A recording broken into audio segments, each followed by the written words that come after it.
दयाकर सभापते तव तु बिल्वपत्रादिभिः समर्च्य पदपङ्कजम् सुलभमेव कैवल्यदम् कदाहमभवम् धियो विषयलम्पटोऽज्ञः कथम् चिदम्बरमहानटम् हृदि विचिन्तये सन्ततम् न चास्मि कुशलस्मृतौ स्मृतिपुराणकाव्येषु वा कलासु विविधासु वा परिचितोऽस्म्यहम् नैव भोः कथम् नु मयि भूभुजाम् भवतु हर्षपूरस्वतः चिदम्बरमहानटम् हृदि विचिन्तये त्वामहम् नटेशसुरपूजितम् तव तु कुञ्चिदाङ्घ्रिम् जनाः विचिन्त्य सकलेप्सितम् समुपयन्ति भक्ता न किम् कथम् नु विषयोन्मुखः शिवकपर्दिनम् सन्ततम् चिदम्बरमहानटम् हृदि विचिन्तये त्वामहम् सदा शिव भवान् स्मृतः क्षणिकतोऽपि सर्वार्तिः विना समयदेशकालः भाग्यहीनस्त्वयम् त्वदीयपरिचिन्तन रहितनष्टजन्मा सदा चिदम्बरमहानटम् हृदि विचिन्तये त्वामहम् त्वमेव जनको मम त्वमसि मे प्रसूरुन्मनाः त्वमेव सुहृदुत्तमः त्वमसि सूनुरादादयः भवन्तमगजाधिप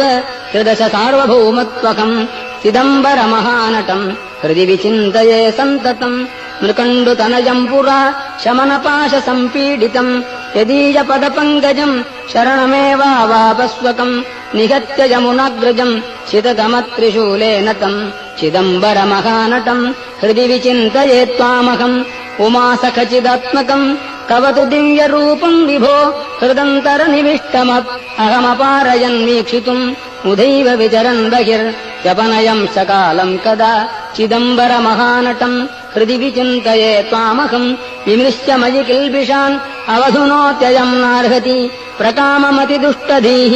मम पदाब्जयोः संसृजम् इति क्षिपसि चेत्प्रभो कमुपयामि भीतस्त्वतः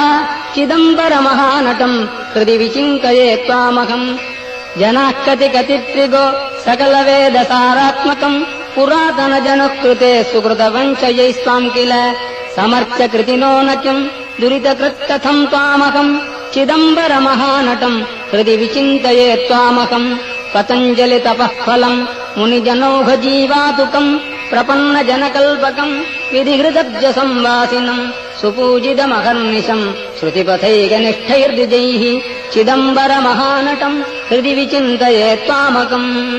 डमरुकमृगरोचेष्केशरोचिष्णुपाणिः दरघसितविरजन् मञ्जुलास्याम्